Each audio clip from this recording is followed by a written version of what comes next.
saudara yang diberkati Tuhan Yesus Kristus. Saya percaya saudara di rumah sungguh luar biasa. Mari kita siapkan hati kita, kita mau ibadah online GBI Empang 3. Saya undang saudara untuk kita berdoa. Bapak, kami ucap syukur dan berterima kasih ya Bapak untuk hari ini ya Bapak. Kami mau bersekutu dengan Engkau Tuhan. Kami mau masuk dalam hadirat-Mu yang kudus. Jamah kami, urapi kami, satukan hati kami dengan Roh-Mu Tuhan. Terima kasih Tuhan Yesus. Terima kasih Allah Roh Kudus, dari awal, pertengahan hingga akhirnya Tuhan. Kami alaskan dalam nama Yesus Tuhan. Terima kasih Bapa. Haleluya. Haleluya, haleluya, haleluya.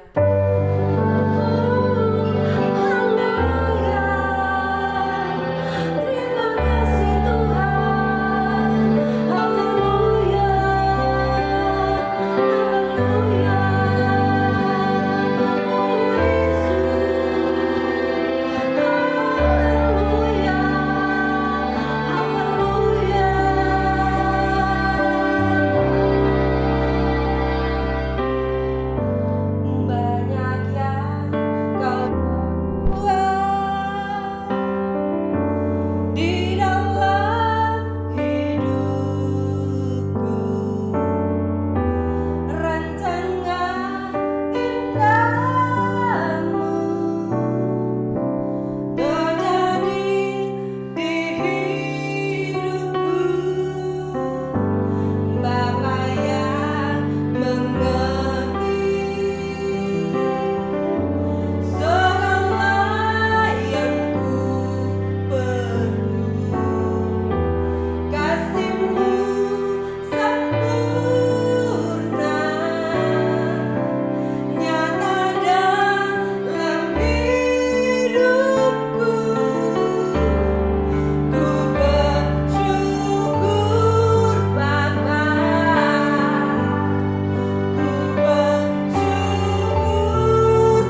setianya, kasih setianya.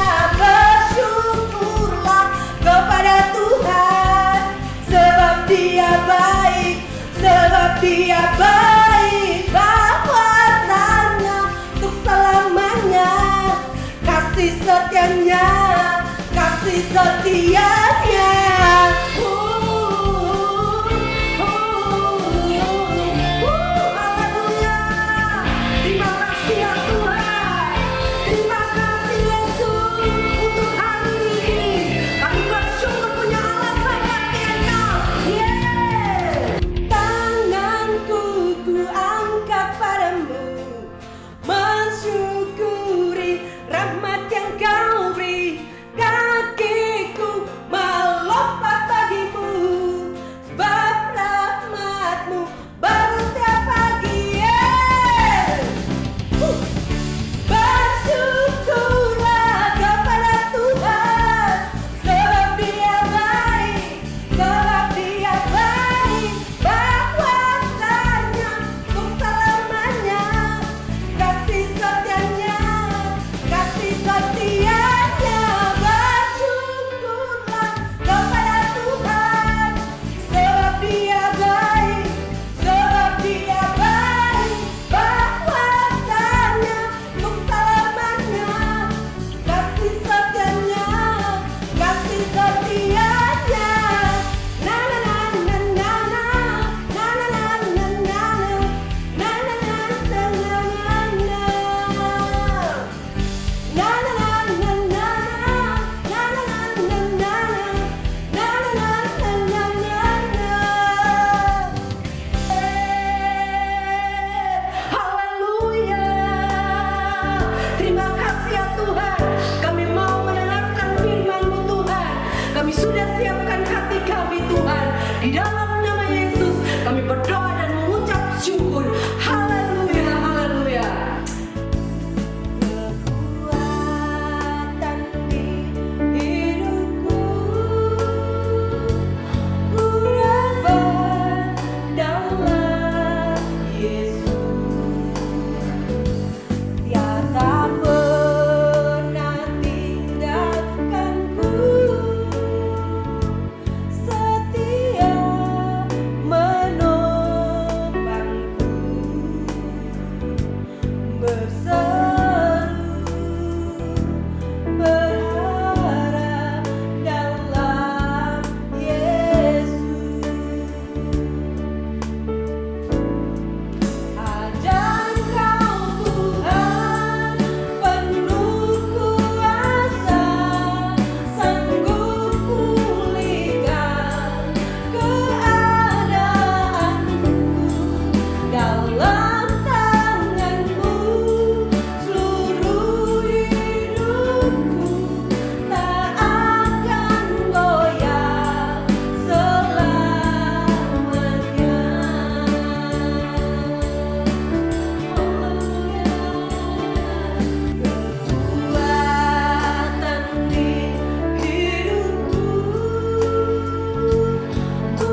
Shalom Bapak Ibu Saudara sekalian. Hari ini kita akan membahas tentang ibadah online dan ibadah offline. Pandemi COVID-19 yang terjadi di tahun 2020 telah membawa begitu banyak perubahan dalam kehidupan kita semua. Cara kita belajar berubah, cara kita bekerja sekarang juga harus berubah. Begitu juga dengan cara kita hidup, semuanya telah berubah. Termasuk bagaimana cara gereja menjalankan ibadahnya hari-hari ini. Gereja berpindah dari ibadah offline menjadi ibadah online untuk menyikapi situasi yang sedang berkembang. Pertanyaannya, apakah ibadah online itu sesuai dengan firman Tuhan atau tidak? Untuk itu, mari kita belajar tentang apa itu gereja. Dalam Matius 16 ayat yang ke-18, firman Tuhan berkata, "Dan aku berkata kepadamu, engkau adalah Petrus, dan di atas batu karang ini, aku akan mendirikan jemaatku, dan alam maut tidak akan menguasainya." Kata jemaat di sini diambil dari bahasa asli yaitu eklesia. Ek artinya keluar dan kalein artinya memanggil. Eklesia, Tuhan memanggil umatnya dari dalam dunia untuk masuk ke dalam kerajaan Allah. Dari pengertian ini kita bisa mendapati pemahaman bahwa gereja itu bukan bicara soal gedung, tempat, organisasi, dan lain sebagainya. Tapi gereja berbicara tentang orang-orang yang ada di dalamnya. Gereja adalah perkumpulan orang-orang kudus yang menerima keselamatan lewat pengorbanan Yesus di kayu salib, yang percaya bahwa Yesus adalah Tuhan, penuh dengan Roh Kudus dan hidupnya sesuai dengan firman Tuhan. Itulah gereja yang sesungguhnya. Dan kita adalah gereja. Ya, Anda adalah gereja. Kitalah semua gereja yang sesungguhnya. Sekarang bagaimana dengan ibadah online? Apakah ibadah online itu Tuhan berkenan atasnya? Apakah Tuhan menyertai ibadah online? Apakah ibadah online adalah sesuatu yang sah dan benar untuk kita lakukan? Jawabannya tentu saja iya. Tuhan pasti menyertai ibadah online. Tuhan hadir di dalam ibadah online. Dan ibadah online adalah ibadah yang sah dan boleh kita lakukan. Apa dasarnya? Ingat, gereja bukan bicara soal gedung, tempat, dan organisasi. Tapi gereja berbicara tentang orang-orang yang ada di dalamnya. Bagi sebagian orang, mereka merasa bahwa beribadah online rasanya berbeda dengan pada waktu ibadah offline. Tentu saja Bapak Ibu Saudara, berkumpul bersama dengan 100 orang rasanya pasti berbeda dengan berkumpul bersama 2 atau 3 orang seperti yang sedang kita lakukan sekarang. Tapi ingat, jangan pakai perasaan. Datang kepada Tuhan, pakai iman, jangan pakai perasaan. Yohanes 4 ayat 23-24 firman Tuhan berkata seperti ini. Tetapi saatnya akan datang dan sudah tiba sekarang, bahwa penyembah-penyembah benar akan menyembah Bapa dalam roh dan kebenaran, sebab Bapa menghendaki penyembah-penyembah demikian. Allah itu roh, dan barang siapa menyembah Dia harus menyembahnya dalam roh dan kebenaran. Dikatakan bahwa kita itu menyembah Tuhan yang adalah roh. Roh itu tidak bisa dibatasi oleh ruang dan waktu. Artinya, ibadah kita juga seharusnya tidak dibatasi oleh ruang dan waktu. Kenapa? Karena Tuhan bisa datang kapanpun, dimanapun, dan dengan cara apapun. Tuhan adalah pribadi yang tidak bisa dibatasi oleh ruang, waktu, dan tempat. Begitu juga seharusnya dengan ibadah-ibadah kita. Apakah masih ingat peristiwa pencurahan Roh Kudus di zaman para rasul? Mereka tidak punya gedung yang bagus, mereka tidak berkumpul di tempat yang mewah, mereka tidak punya peralatan sound system seperti yang kita miliki sekarang. Tetapi lihat apa yang terjadi pada waktu mereka berkumpul bersama-sama sebagai sebuah gereja, unity di sana. Tuhan mencurahkan rohnya atas mereka semua. Yang paling penting adalah esensinya, bukan caranya. Ibadah secara online adalah cara untuk kita melakukan sesuatu dalam menyikapi situasi yang ada hari-hari ini. Tetapi yang tidak boleh berubah adalah esensi daripada ibadah itu sendiri. Apa esensi dari sebuah ibadah? Tuhanlah yang menjadi pusat dari semua yang kita lakukan pada waktu ibadah itu berlangsung. Cara bisa berubah, cara hari ini bisa berbeda dengan cara tahun yang akan datang. Tetapi esensi dalam sebuah ibadah tidak pernah boleh berubah. Selain daripada itu, apakah kita sadar bahwa lewat ibadah online, firman Tuhan itu tersebar lebih jauh dan lebih luas daripada yang pernah kita bayangkan sebelumnya. Dengan kata lain, ibadah secara online ini mempercepat penyebaran Injil, seperti yang diperintahkan dalam amanat agung. Sekarang kita akan membahas bagian terakhir. Apakah setelah pandemi ini berakhir, kita tidak perlu lagi datang ke gereja atau mengikuti ibadah offline seperti sebelumnya? Tentu saja tidak, Bapak Ibu Saudara sekalian. Ada 3 alasan kenapa kita tetap harus datang ke gereja berkumpul bersama-sama seperti yang kita lakukan di masa sebelumnya. Alasan yang pertama, 1 adalah atmosfer atau suasana ibadah. Yang kedua tentang impartasi dan pengurapan kuasa Roh Kudus yang biasa dilakukan lewat penumpangan tangan. Ini sulit untuk dilakukan pada waktu ibadah secara online. Yang ketiga yang tidak kalah penting adalah tentang persekutuan bersama-sama. Ingat, gereja adalah perkumpulan orang-orang percaya. Disebut kumpulan karena memang jumlahnya lebih dari 1. Dan di dalam perkumpulan ini ada rasa saling di dalamnya. Saling sayang, saling mengasihi, saling menegur, saling membangun, saling menyapa, saling mendoakan, saling menguatkan. Nah, hal-hal seperti ini tentu sulit untuk dilakukan di dalam ibadah secara online. Pada dasarnya kita adalah makhluk sosial. Tuhan menciptakan kita tidak untuk sendirian. Kita perlu untuk bertemu, berinteraksi satu sama lain kepada saudara-saudara seiman kita. Apakah Bapak Ibu Saudara tidak kangen untuk kembali beribadah bersama-sama dengan teman-teman kita sebelumnya? Kembali saling sapa, saling tegur, bertemu dengan gembala kita sendiri. Ayo jangan tinggalkan ibadahmu hari-hari ini. Tuhan Yesus tetap dekat dengan kita. Tuhan menyertai kita semua. Shalom.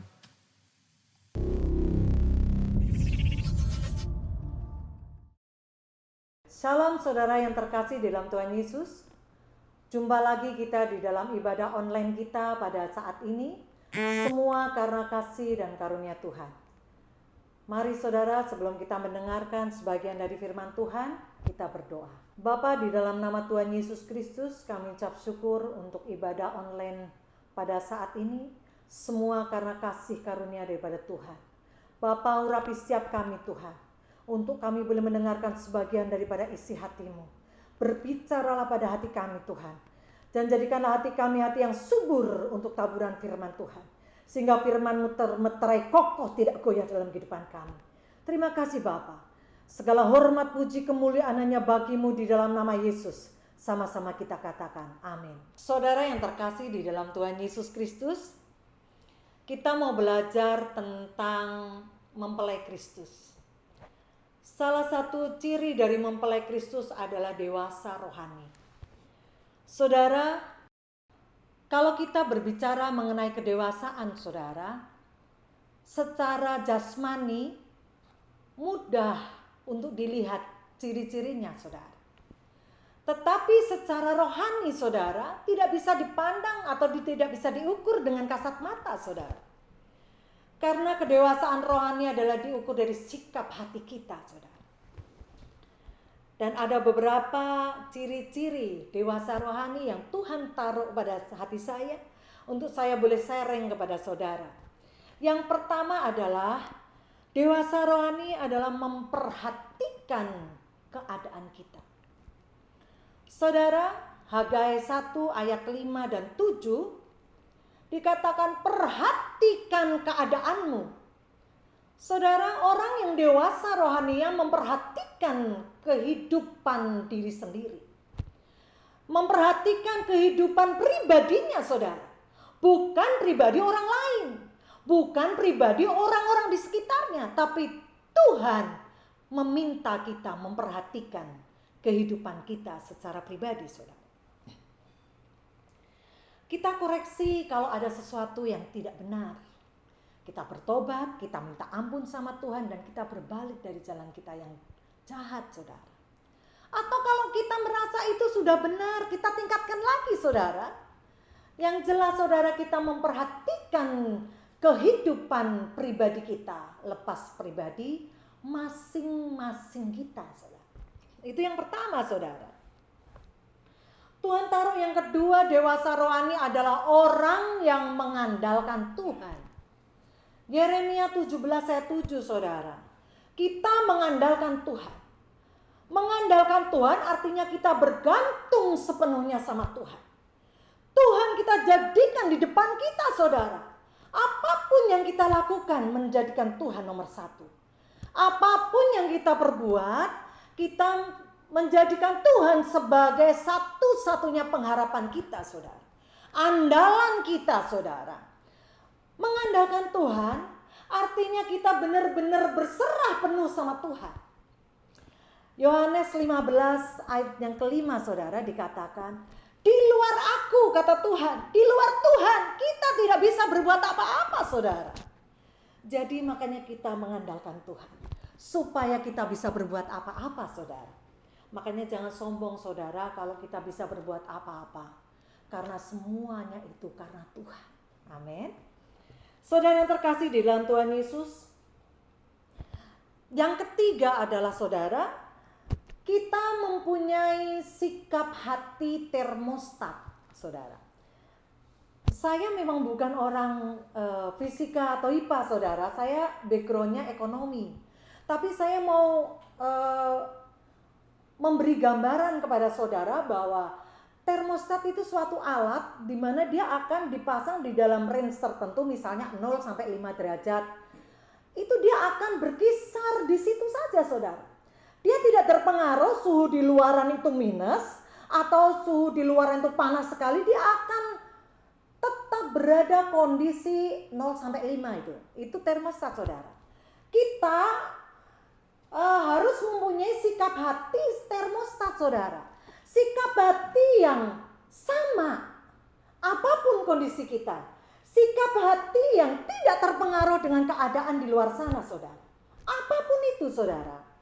Saudara, ada satu contoh yang luar biasa, saudara, yang dicontohkan Paulus sama Silas, saudara.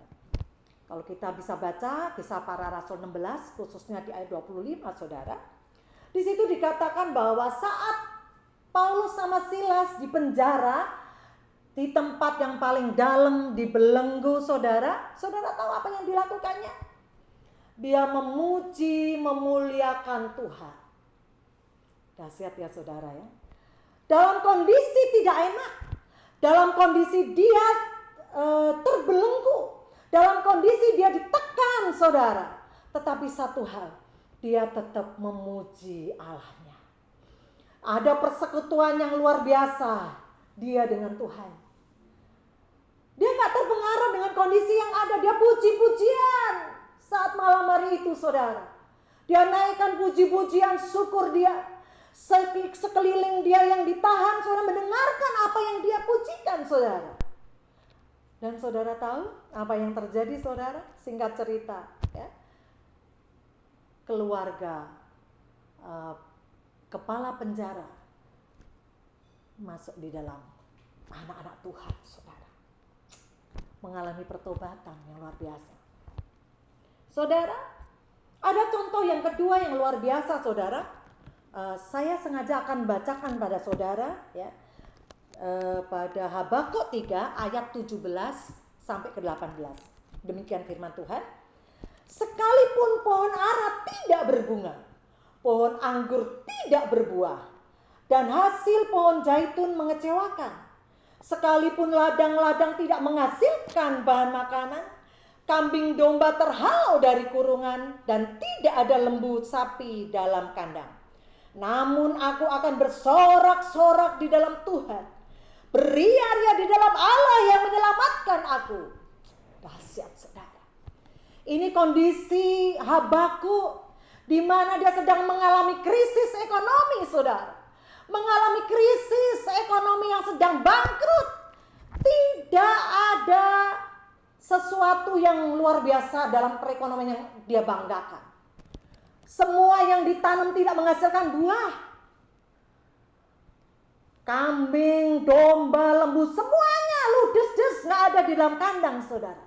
Tapi satu hal, sikap hati dia yang tidak berubah.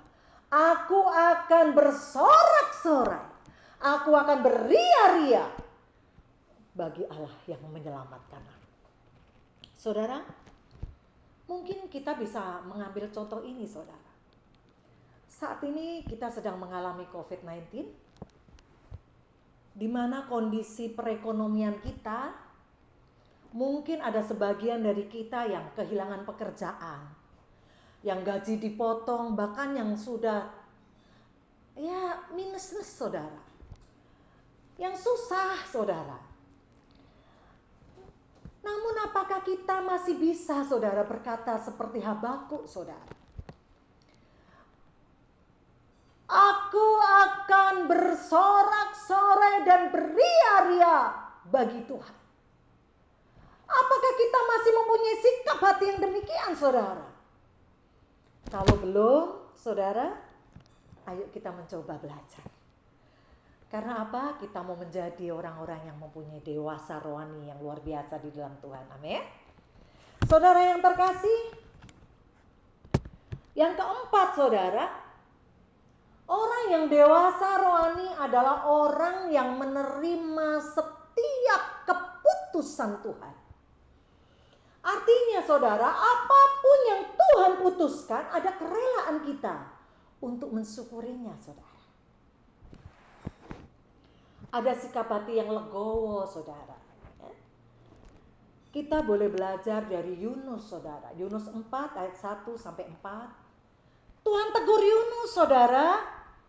Ya, karena waktu dia memperingatkan orang Niniwe dan Niniwe mau bertobat, saudara, sehingga Tuhan tidak jadi menghukum Niniwe, tapi yang dilakukan Yunus, dia kecewa, saudara.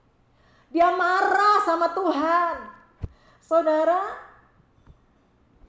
Yunus tidak mau menerima keputusan Tuhan. Saudara, di sini sikap hati kita. Kita mau bersyukur. Apapun keputusan Tuhan, kita ada ucapan syukur. Ada kerelaan kita untuk menerima. Jadi tidak ada iri hati, tidak ada amarah, saudara. Mungkin saat ini kita bisa berkata, saudara, ada beberapa orang yang dulu mungkin kita asuh rohaninya, katakanlah begitu. Kita didik rohaninya. Kita boleh bilang, oh itu adik rohani saya. Oh itu anak rohani saya. Mungkin begitu, saudara. Tetapi saat Tuhan mengangkat dia melebihi kita, saudara, apakah kita ada ucapan syukur atau kita jealous, saudara? Kita iri. Kenapa dia, Tuhan? Kenapa dia yang notabene adalah adik rohani saya yang bimbing dia, Tuhan? Kadangkala kita begitu, saudara. Nggak terima dengan keputusan Tuhan. Yuk, saudara, kita sama-sama belajar. Kita belajar menjadi orang Kristen yang punya dewasa rohani, saudara. Saudara, yang berikutnya adalah, saudara, kedewasaan rohani adalah orang-orang yang berbuah. Saudara, kalau kita tanam sesuatu, kalau dia udah semakin dewasa, ya, kita berharap ada buah yang kita petik dari apa yang kita tanam. Orang-orang dewasa rohani adalah orang yang berbuah, saudara. Kita baca di Filipi 1 ayat yang ke-22a, saudara. Tetapi jika aku harus hidup di dunia ini, itu berarti bagiku bekerja memberi buah, saudara. Hasilkanlah buah sesuai dengan pertobatan kita, saudara. Firman Tuhan katakan berbuahlah yang banyak, yang lebat, yang manis. Saudara, berbuahlah yang tetap, saudara. Karena kekristenan, saudara, bisa dilihat dari buahnya, saudara. Ya. Saya tidak panjang lebar tentang buah ini, saudara. Dan kita mau yang terakhir, saudara.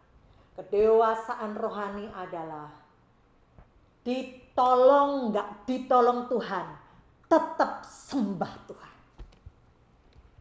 Saudara, kita bisa buka di Daniel 3 ayat 17 sampai 18, saudara. Kita tahu ceritanya bahwa Sadrak, Mesakh, Abednego, saat dia tidak mau menyembah dewa yang raja buat, ya, patung yang raja buat, itu pasti dia akan dimasukkan ke dalam dapur api, saudara. Tetapi pada ayat yang ke-18, dia berkata pada rajanya, saudara, pada raja saat itu, dikatakan apa, saudara? Kalau Tuhan, ya, yang saya sembah, yang kami sembah, akan menolong aku, gitu ya, saudara ya. Ini secara gambarannya begitu, saudara ya. Ini bahasa saya, saudara. Pasti Tuhan akan tolong.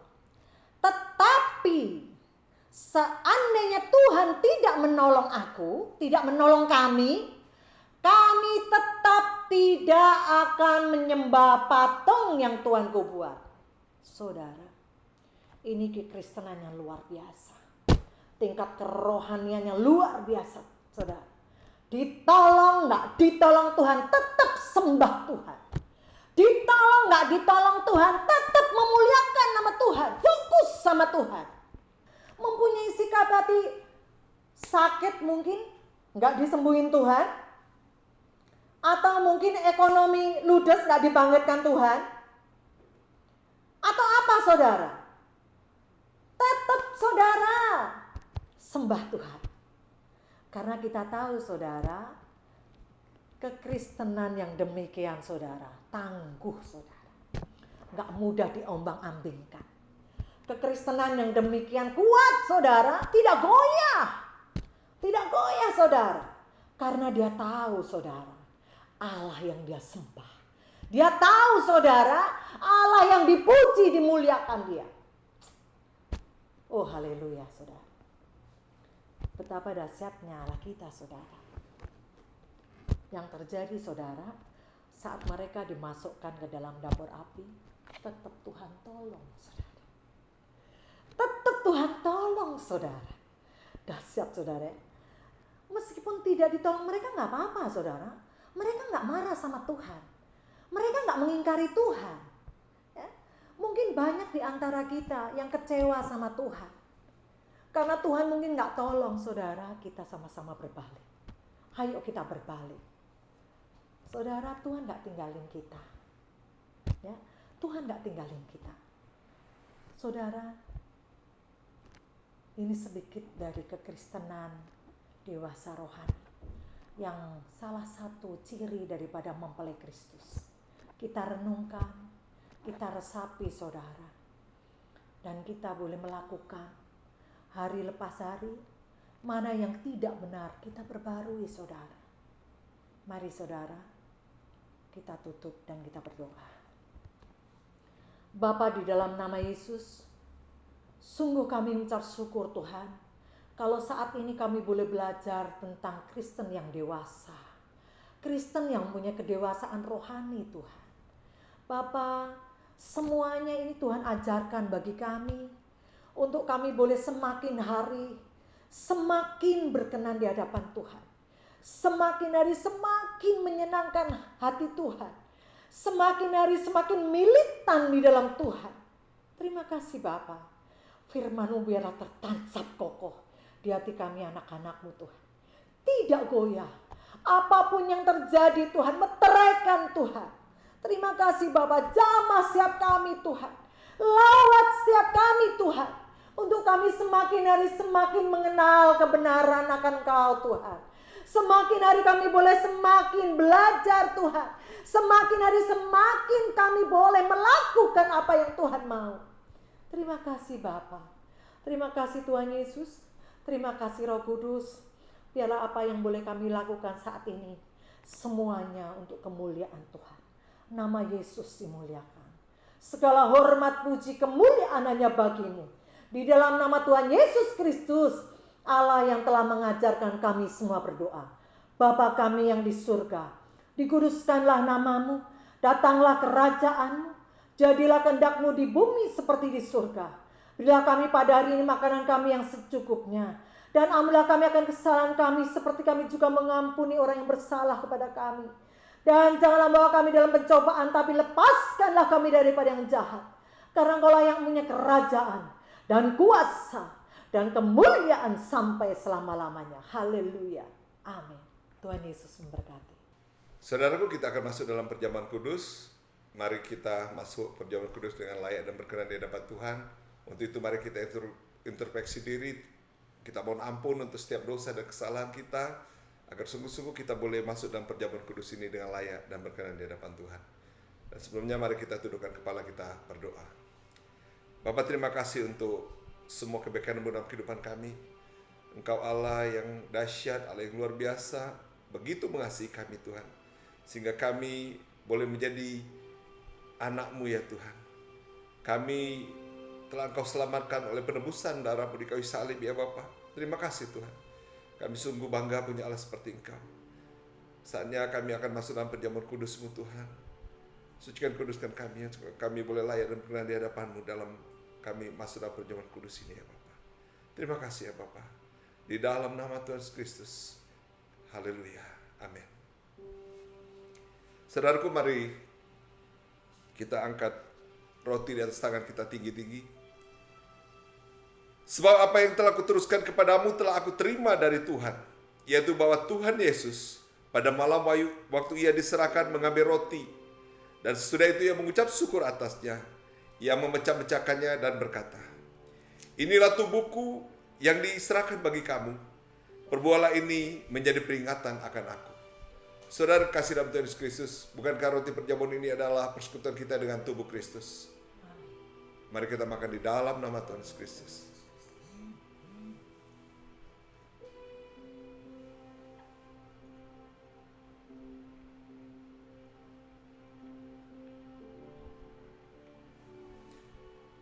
Mari kita angkat cawan di atas tangan kita tinggi-tinggi, saudara. Demikian juga ia mengambil cawan sesudah makan lalu berkata, cawan ini adalah perjanjian baru yang dimeteraikan oleh darahku. Perbuatlah ini setiap kali kamu meminumnya, menjadi peringatan akan aku. Saudara yang kasih dalam Tuhan Yesus Kristus, bukankah anggur perjamuan ini adalah persekutuan kita dengan darah Yesus? Mari kita minum di dalam nama Tuhan Yesus Kristus. Ucapkan syukur, saudara. Rabat kaya syadar. Terima kasih Tuhan, terima kasih. Terima kasih Yesus, haleluya Yesus. Haleluya, haleluya. Terima kasih Tuhan. Terima kasih Yesusku. Terima kasih Yesusku. Puji syukur hanya bagi Tuhanku. Terima kasih Yesusku. Terima kasih Yesusku. Puji syukur hanya bagi Tuhanku. Terima kasih Tuhan. Terima kasih Yesusku. Terima kasih Yesusku. Puji syukur hanya bagi Tuhanku. Terima kasih Yesusku. Terima kasih Yesusku. Puji syukur hanya bagi Tuhanku. Puji syukur hanya bagi Tuhanku. Puji syukur hanya bagi Tuhanku. Haleluya, ya Rabbi, ya Rabbi, ya Rabbi, ya Rabbi, ya Rabbi, ya Rabbi, ya Rabbi, ya Rabbi. Terima kasih Tuhan. Terima kasih Yesus. Terima kasih. Haleluya, haleluya, haleluya, haleluya. Ya Rabbi, ya Rabbi, ya Rabbi, ya Rabbi, ya Rabbi, ya Rabbi, ya Rabbi, ya Rabbi, ya Rabbi. Ya Rabbi, ya Rabbi, ya Rabbi, ya Rabbi. Terima kasih ya Tuhan. Terima kasih. Haleluya. Terima kasih Tuhan, kami telah masuk dalam perjamuan kudus-Mu. Terima kasih untuk pengorbanan-Mu atas setiap kami. Kau yang rela mati di kayu salib untuk membawa kami dari kematian kekal kepada terang-Mu yang ajaib, kepada keselamatan-Mu, kepada surga-Mu ya Tuhan. Terima kasih ya Tuhan. Biarlah hari lepas hari kami semakin mengasihi Engkau, kami semakin sungguh-sungguh hidup dalam kebenaran firman-Mu. Terima kasih Tuhan untuk setiap yang telah Engkau lakukan bagi kami. Di dalam nama Tuhan Yesus Kristus. Haleluya. Amin. Saudara, kita juga akan memperkatakan Mazmur 91. Kita akan memperkatakannya bersama-sama. Dalam lindungan Allah, orang yang duduk dalam lindungan yang maha tinggi dan bermalam dalam naungan yang maha kuasa akan berkata kepada Tuhan, tempat perlindunganku dan kubu pertahananku, Allahku yang kupercayai. Sungguh Dialah yang akan melepaskan engkau dari jerat penangkap burung, dari penyakit sampar yang busuk. Dengan kepalanya akan menduduki engkau, Di bawah sayapnya Engkau akan berlindung, kesetiaannya ialah perisai dan pagar tembok. Engkau tak usah takut terhadap kedahsyatan malam, terhadap panah yang terbang di waktu siang, terhadap penyakit sampar yang berjalan di dalam gelap, terhadap penyakit menular yang mengamuk di waktu petang. Walau 1.000 orang rebah di sisimu dan 10.000 sebelah kananmu, tetapi itu tidak akan menimpamu. Kau hanya menontonnya dengan matamu sendiri dan melihat pembalasan terhadap orang-orang fasik. Sebab Tuhan ialah tempat perlindunganmu, yang maha tinggi telah kau buat tempat perteduhanmu. Malapetaka tidak akan menimpa kamu dan tulah tidak akan mendekat pada kemahmu. Sebab malaikat-malaikatnya akan diperintahkannya kepadamu untuk menjaga engkau di segala jalanmu. Mereka akan menatang engkau di atas tangannya supaya kakimu jangan teratuh kepada batu. Singa dan ular telung akan kau langkahi. Kau akan menginjak anak singa dan ular naga. Sungguh hatinya melekat padaku, maka aku akan meluputkannya. Aku akan membentenginya sebab ia mengenal namaku. Bila ia berseru kepadaku, aku akan menjawab. Aku akan menyertai dia dalam kesesakan. Aku akan meluputkannya dan memuliakannya. Dengan panjang umur akan kukenyangkan dia, dan akan kuperlihatkan kepadanya keselamatan yang daripadaku. Saudaraku, kita akan mengakhiri ibadah kita hari ini, dan kita akan tutup dalam doa syafaat. Mari tundukkan kepala kita berdoa. Bapa, terima kasih kami telah menyelesaikan ibadah kami. Kami ucap syukur untuk semua kebaikan-Mu atas ibadah hari ini Tuhan. Biarlah semuanya boleh menjadi persembahan yang harum dan berkenan di hadapan-Mu. Bapa, kami bersatu hati, kami bersyafaat berdoa buat pemerintah bangsa dan negara kami. Kami mau serahkan pemimpin bangsa kami dari pusat sampai ke daerah, mulai dari presiden, wakil presiden, semua lembaga tinggi negara, DPR, MPR, TNI, Polri, dan juga aparatur pemerintah dari pusat sampai ke daerah kami serahkan dalam tangan-Mu. Biarlah mereka boleh menjalankan roda pemerintahan ini dengan takut dan gentar akan Tuhan. Bapak, kami juga berdoa untuk pemimpin-pemimpin rohani kami, untuk gembala sidang kami, Bapak Insinyur Niko Nyoto Raharjo, dengan keempat wakilnya, Gembala Rayon kami, Bapak Budi Sastra, juga Gembala cabang dan ranting yang ada. Bapak, kami serahkan semuanya ke dalam tangan-Mu. Biarlah visi-visi-Mu Tuhan ada satu di dalam kehidupan setiap kami, sehingga kami senantiasa berjalan dalam kebenaran firman-Mu. Bapak, terima kasih Tuhan.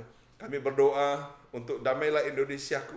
Kami berdoa untuk Indonesia bebas dari COVID-19. Kami juga berdoa untuk Indonesia bebas dari krisis ekonomi.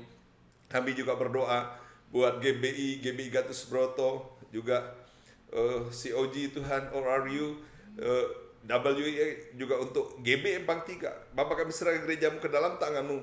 Biarlah semuanya berjalan dalam kebenaran firman-Mu.